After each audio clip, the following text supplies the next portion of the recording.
The usual hustle and bustle in New York City's Times Square was interrupted Monday by protesters chanting their opposition to what they feel is a physical attack on Palestinian rights.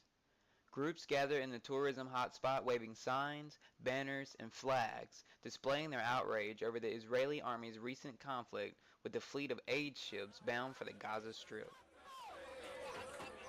This protest is to show solidarity with the Palestinian people and the people of Gaza, and it's also to show our anger and dissatisfaction with Israel and the Israeli government policies. I think that this may do some good in opening some people's eyes who walk by that something has happened, because I know that a lot of people might not even know that something has happened that's very terrible. The ships, known as the Freedom Flotilla, were transporting more than 600 Palestinian activists to protest Israel's blockade in Gaza.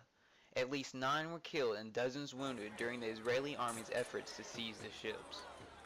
This is an atrocity. Any activist that cares about, people's not only civil liberties, but the right of refugees, of course in Palestine, but all over the world, should be outraged by what just happened, in international waters. The protesters were also trying to raise support in ending United States aid to Israel by boycotting Israeli goods.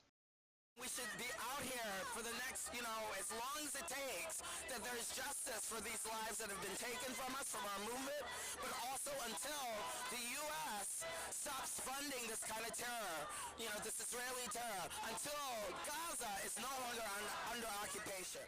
For some of the protesters, the issue was personal. My fiance is Palestinian. He's a refugee in Lebanon, and I'm moving there in a week, actually, which my mom is very afraid that I'm going over there now. If we don't show solidarity with them, then they're completely alone, because everyone is against the Palestinian people. Meanwhile, others believe that the blockade is for the best. Jonathan Tobin, executive director of Commentary magazine, said in a recent article, "Those who now call for the lifting of the blockade must understand that what they are doing is granting Hamas a crucial victory and putting paid to any hopes that it can be curbed, let alone defeated. Taking such a stand isn't merely harmful to Israel, it dooms the Palestinians in Gaza and perhaps eventually in the West Bank to a future in which their fate will be controlled by an Islamist terror group." Nevertheless, those protesting the Israeli blockade do not appear to be backing down anytime soon.